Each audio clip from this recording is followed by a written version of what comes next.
So how can I help you as a buyer's agent? Well, first of all, there's a huge misconception amongst the public that you have to pay a commission.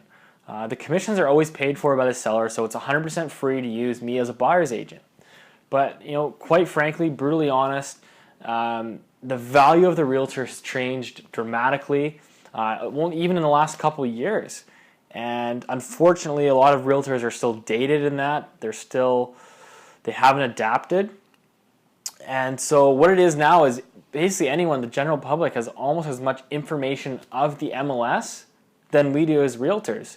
I mean, you can go on realtor.ca or rew.ca and search and find all the properties that are out there, basically as much as we can.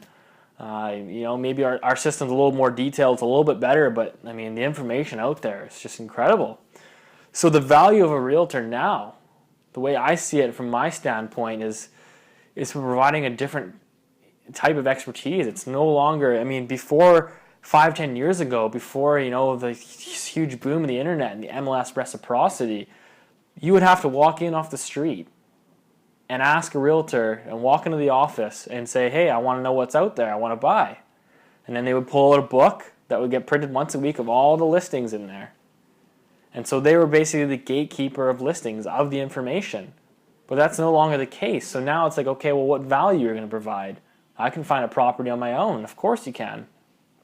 So the value that I provide now, it has to be changing. And it has to be knowledge of the area, knowledge of the buildings that you're buying in, knowledge of the contracts, knowing what's a good deal, what's a bad deal, and having a team of experts around you. Like for myself, I have go-to guys that I know, like, and trust for, that's a mortgage broker, that's a building inspector, that's a lawyer or notary. And those are all things that you're going to need when you're buying.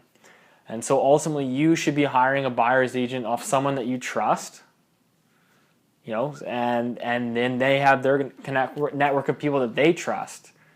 And so that's ultimately what the role of a buyer's agent is now, and it's drastically changed. It's no longer about just sharing information, sending listings. I mean, anyone can look at listings now.